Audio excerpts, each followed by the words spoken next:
Sudah boros anggaran, kerja pun tidak memuaskan. Itulah citra kerja legislatif kita. Kritik Presiden Jokowi terhadap tradisi kunjungan kerja dan studi banding dalam proses legislasi sungguh mengena.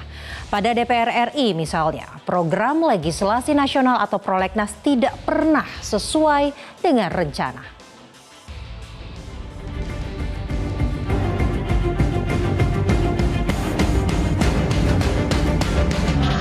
Kalau mau studi banding, silahkan klik. Sudah tahu seluruh negara seperti apa, seluruh daerah seperti apa.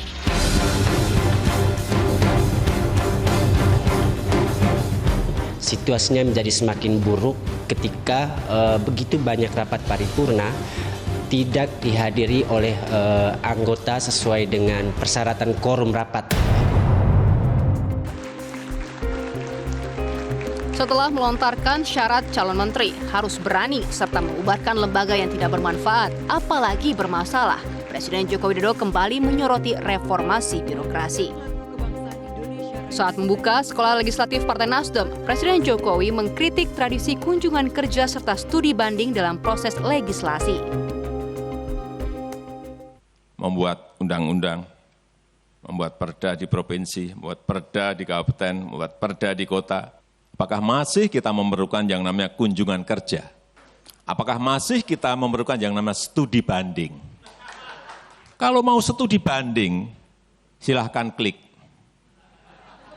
Sudah tahu seluruh negara seperti apa, seluruh daerah seperti apa, di situ ada semuanya. Tapi saya juga tahu, studi banding itu arahnya kemana. Kunjungan kerja itu artinya apa? Saya juga tahu. Inilah nilai-nilai yang harus kita rubah. Kritik Jokowi terhadap reformasi birokrasi dalam proses legislasi sangat mengena di tengah rendahnya kinerja anggota dewan. Sudah bukan rahasia umum lagi, banyak anggota dewan yang kerap bolos kerja. Padahal pekerjaan mereka menentukan arah kebijakan bangsa serta hajat hidup rakyat banyak. Rapat paripurna DPR ke-22 pekan ini misalnya didominasi kursi kosong. Dari total 560 orang anggota dewan, hanya 85 anggota dewan yang hadir. Paripurna itu, kita mengundang anggota dewan itu waktunya agak sempit. Kadang-kadang 2 hari sebelumnya, setelah diputuskan di rapat pimpinan, di BOMUS, maka disepakati akan ada paripurna. Itu waktunya hanya 2 hari. 2 hari itu kadang-kadang anggota dewan banyak yang di luar daerah masih di dapil.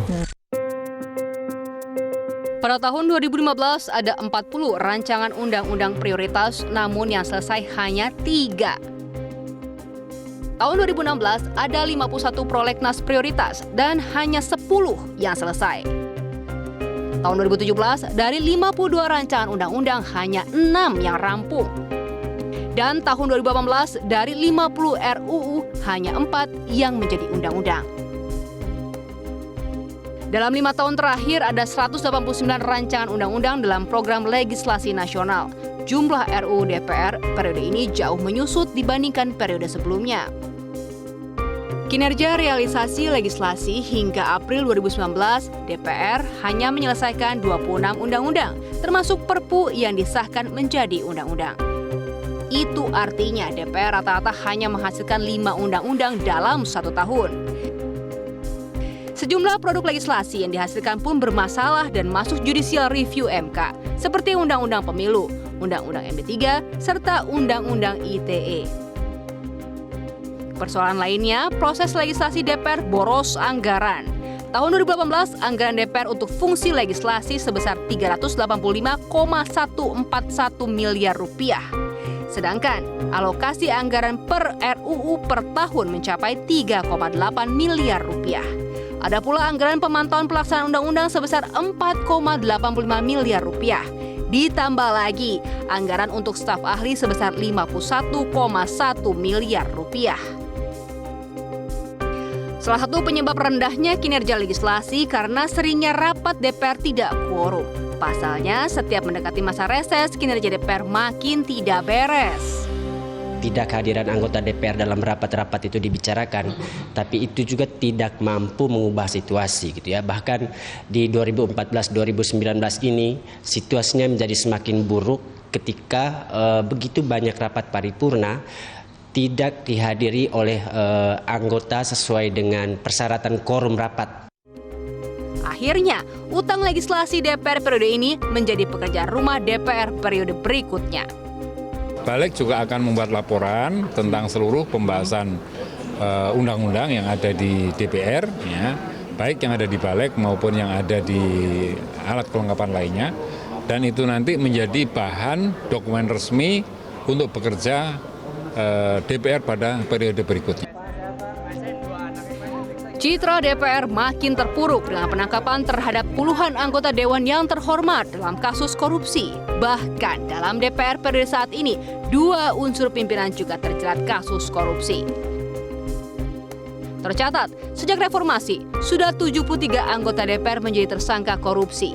Pada DPR periode saat ini saja, 22 anggotanya menjadi tersangka dalam kasus korupsi, ditambah 2 pimpinan DPR yang telah menjadi terpidana dalam kasus korupsi.